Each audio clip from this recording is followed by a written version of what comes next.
Queridos irmãos, queridas irmãs, então nós vamos dar sequência. Esse vídeo é de 265. Então, mas é sequência, né, do 264. Nós vamos continuar aqui ainda, né, para mostrar a pergunta de Kardec, né? Não podeis compreender a natureza dos espíritos, nem a maneira por que atuam. E milhões de formas, né, como eles atuam. Nós não temos essa noção. O São Luís explicou mais ou menos, Kardec esclarece-nos, então, mas é muito mais além. Então, como eu estava dizendo, a Leontina de vez em quando fala para mim assim: ó, meu filho, toma cuidado que você não pode desencarnar agora não. Por quê, vó? Porque se você desencarnar agora, você vai permanecer 15 anos no umbral. E de tanto ela falar, porque para mim o umbral é uma benção. Nossa, eu não vejo a hora de desencarnar e ir por umbral. Que é isso, Luiz? Sério. Gente, nós temos que agradecer muito a Deus pelo umbral. Às vezes eu digo assim, a pessoa pode pensar assim, que é masoquismo. Não é não. É resignação. É aceitação. Eu sou uma pessoa resignada. Isso não é vaidade do meu lado, não, porque quem me conhece sabe que eu não sou dessa forma. Mas é melhor saber que existe um umbral. É melhor você saber que você vai ficar 10, 15, 20, 30 anos de cabeça para baixo, no bom sentido, numa poça de lama, 24 horas vivendo como minhoca dentro de uma lata, sabendo que daqui 15, 20 anos você vai ser resgatado, tratado, e os benfeitores espirituais vão providenciar o teu reencarne. É bem melhor isso do que você ter em mente assim, ó. Existem dois caminhos. O inferno, onde uma vez jogado lá dentro, nunca mais você sai de lá, nem para se redimir. Por toda a eternidade você vai queimar no fogo do inferno. E existe o paraíso. Agora, aqueles que, para ir para o paraíso de verdade, vamos pensar num candidato ao paraíso. Vamos pensar num candidato, né, ao paraíso. Esse candidato nunca pode ter fumado na vida, porque fumar é uma agressão contra si próprio, isso é falta de amor próprio. Ele nunca pode ter tomado uma cervejinha. Ele nunca pode ter desejado alguém. Ele nunca pode, ao passar uma mulher ou passar um homem, dar uma olhadinha assim e falar: ei, lá em casa. Pensou isso? Não vai para o paraíso, não. Ele nunca pode ter cobiçado a mulher do próximo, o esposo da próxima. Ele não pode ter cobiçado. Cobiçou, não vai para o céu. Você entendeu?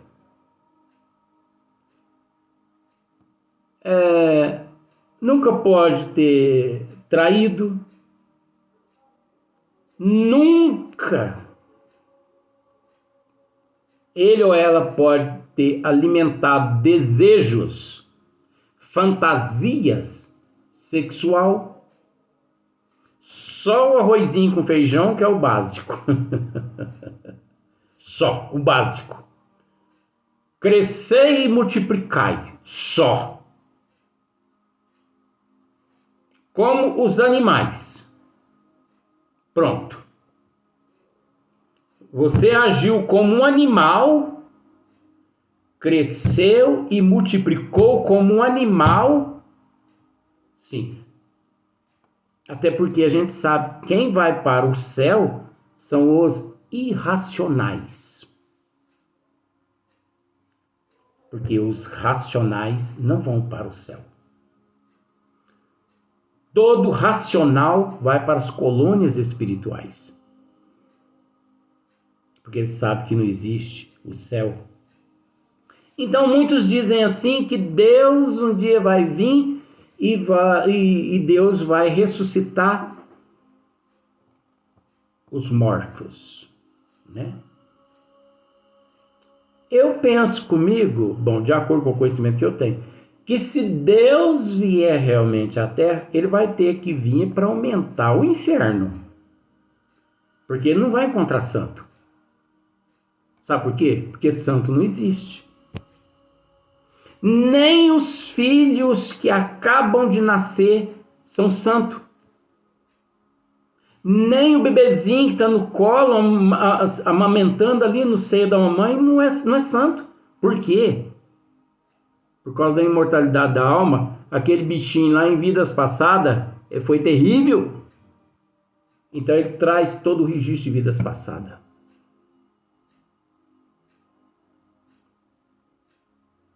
Gente, Deus é o único, puro, perfeito, que nunca evoluiu e que nunca evoluirá. Abaixo dele, todo mundo encontra-se em processo de evolução. Ninguém é melhor que ninguém. Jesus está em processo de evolução. Então é aquilo que eu digo. Às vezes a pessoa pode falar assim, você não sabe o que está falando?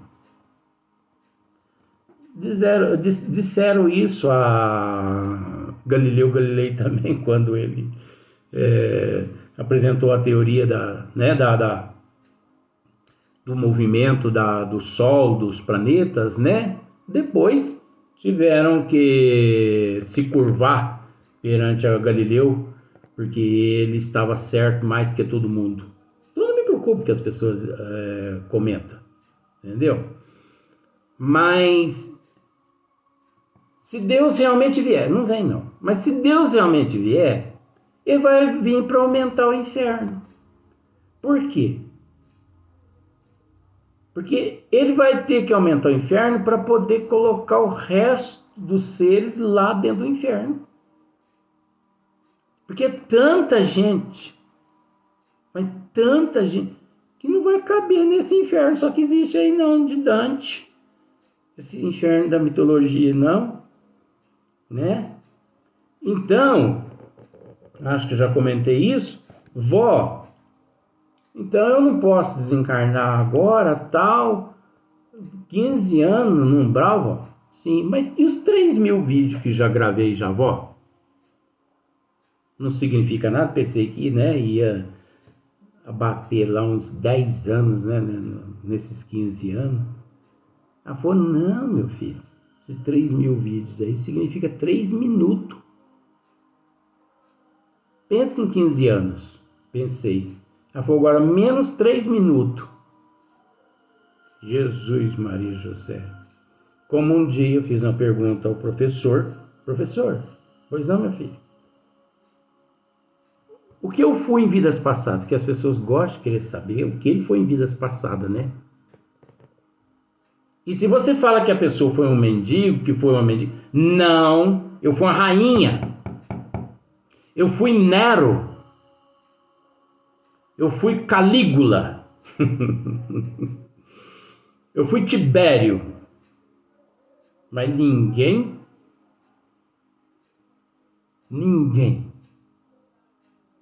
diz assim, eu fui Barrabás. Eu fui Judas. Ninguém. As pessoas querem ser os gostosão lá do trono. E eu peguei, né? Perguntei pro professor, o que que eu fui em vidas passadas? Ele falou, meu filho, você foi tudo de vidas passadas. Eu, né, fiquei feliz, né? Mas eu podia ter ficado calado, né? Que eu ia ganhar muito mais. Eu falei, mas eu fui tudo o quê, professor? Ele falou, tudo que não presta. Pra que eu fui perguntar isso, gente? Então eu tenho a consciência doída até hoje, né? Então, tá bom, agora... Porque quando eu tô enrolando assim, não é que eu tô enrolando, tô contando as histórias que está embasada, mas porque a avó tá resolvendo outros problemas aqui, você entendeu? Aí quando ela resolve, ela fala assim, bom, agora vamos ao assunto, voltar ao assunto novamente.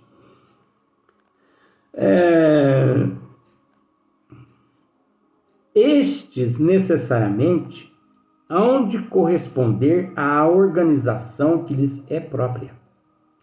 Já te não disse eu que o fluido do perispírito, o fluido do perispírito, você percebeu aí um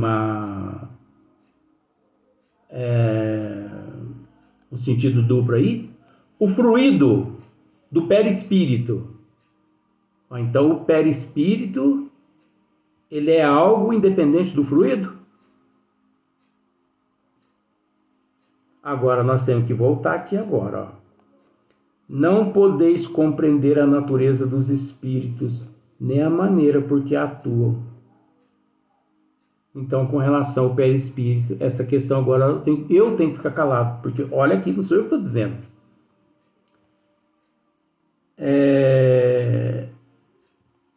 Já te não disse eu que o fluido do perispírito,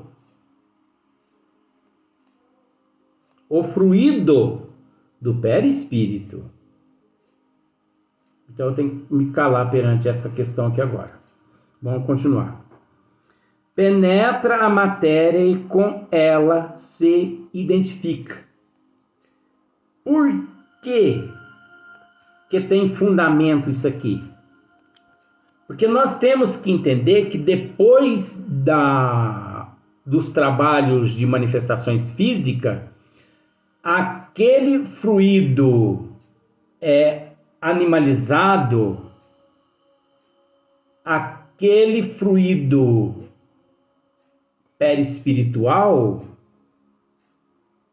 e também o fluido do espírito, eles se volatilizam, se desintegram. O espírito, ele não tem controle sobre aquele fluido.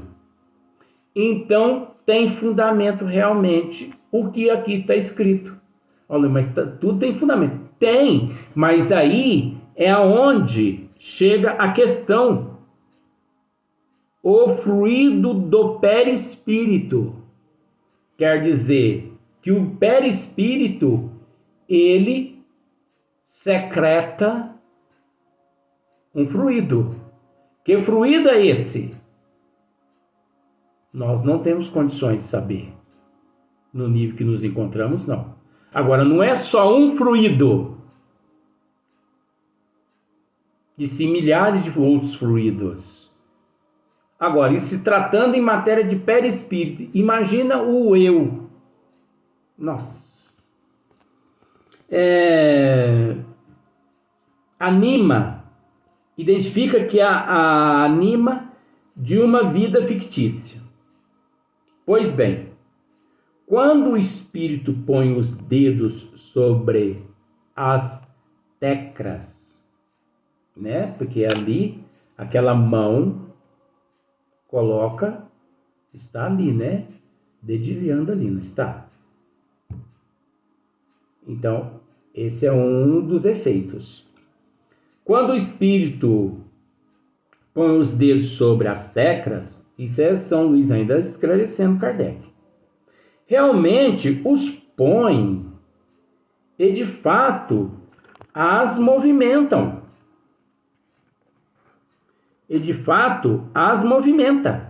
Porém, não é por meio da força muscular que exerce a pressão. ele as anima. Olha só. O Espírito anima as teclas do piano. Olha só. Não é por meio da força muscular, porque ali não existe músculos. Não é por meio da força muscular que exerce a pressão. Ele as anima. Ele anima aquelas teclas do piano. Como o faz com a mesa, né? Então, ele anima a mesa. Ele vitaliza a mesa, né? Da mesma forma que ele vitaliza a mesa, anima a mesa, ele vitaliza, ele anima as teclas do piano. Porque o piano é material, o piano é sólido, o piano é um móvel ali da sala. Mas alguém vê duas mãos ali dedilhando aquelas teclas, tocando uma música. Oh, mas como? Como a mesa, como faz com a mesa. E as teclas, obedecendo-lhes à vontade. Então você observa que as teclas obedecem à vontade do Espírito. Só que veja bem, o Espírito comanda aquela mão e o determinado dedo pousa em cima da tecla que o Espírito deseja. Vamos lá? Obedecendo-lhes à vontade. Se abaixam e tange as cordas do piano. Em tudo isto, uma coisa ainda se dá, que difícil vos será compreender, é que alguns espíritos tão pouco adiantados se encontram e, em comparação com os espíritos elevados, tão materiais se conservam que guardam as ilusões da vida terrena e julgam obrar como quando tinha o corpo de carne. Tá vendo? Por esses motivos, os espíritos inferiores,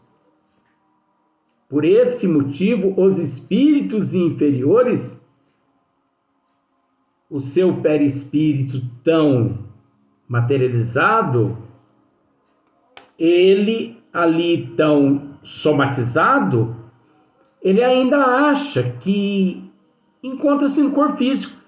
Como já tivemos a oportunidade de dizer, que uma vez eu fui a um velório de um amigo, e eu estou lá, já disse várias vezes, mas eu vou repetir, faz parte do assunto aqui.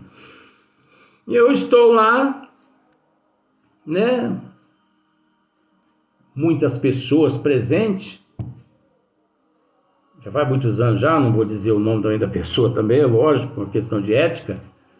Eu sei tanta coisa, se eu fosse abrir a boca, mas desmorona, mas deixa eu caladinho melhor. De repente, alguém toca no meu ombro do lado direito, porque aqui é o meu ombro do lado direito, pode parecer para você esquerdo, mas é por causa da inversão da imagem.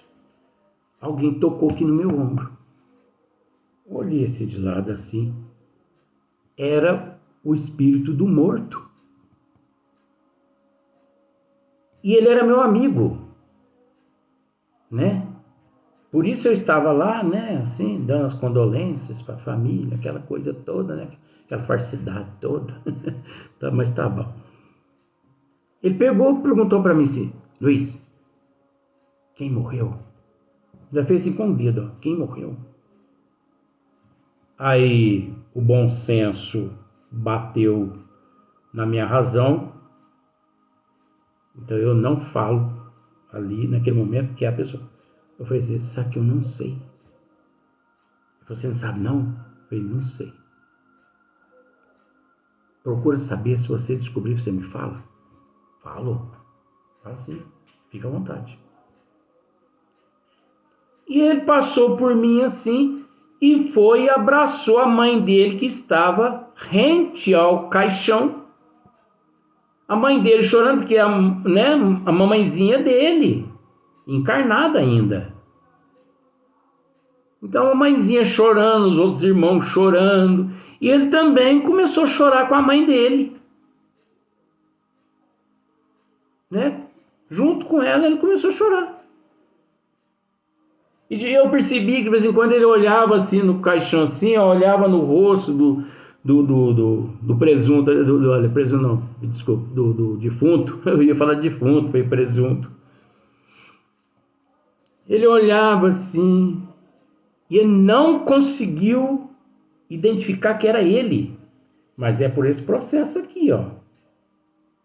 Ele permanece ali materializado, imantado, o seu perispírito. Você entendeu? Aquele apego, aquela coisa. De repente ele volta e pergunta para mim assim, Luiz, você descobriu quem? Até agora não. E eu depois, né, esqueci daquilo ali e tal. Acompanhei o velório até lá dentro, né, o sepultamento, né, o cortejo. E depois eu vi a hora que a mãezinha dele, a família estava retornando ao lar deles, e ele junto. Aí depois eu não fiquei sabendo mais nada. Mas para você ver como são as coisas, né? Então, para a gente ver como são as coisas, né? Aqui São Luís dizendo ainda, ó, não percebem a verdadeira causa dos efeitos que produzem, mais do que um camponês compreende a teoria dos sons que articula.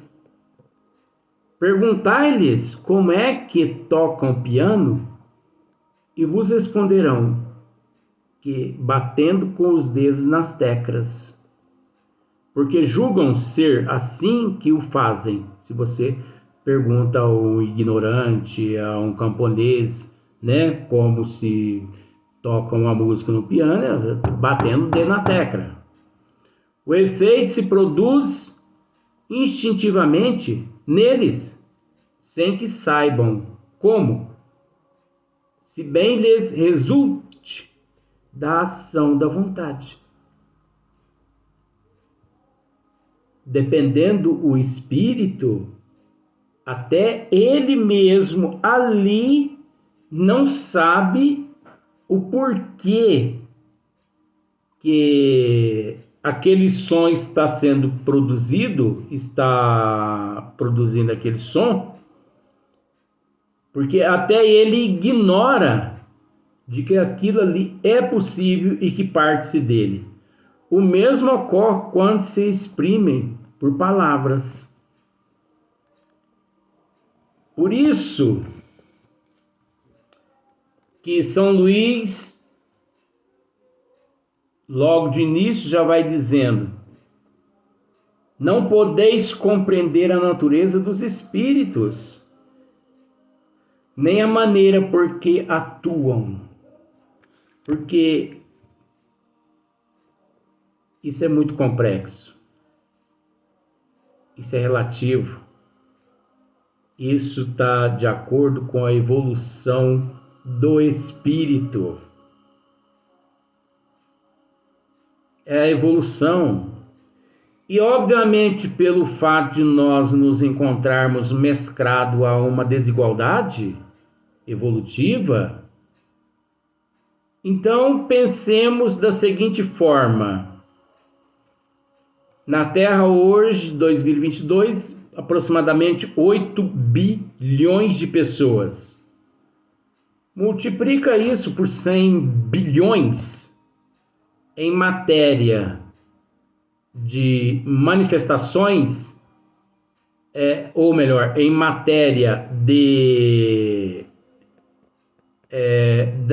da natureza dos espíritos, multiplica isso em 100 bilhões da natureza, de como eles se manifestam. Você vai ter uma noção. Agora, 100 bilhões é fictício.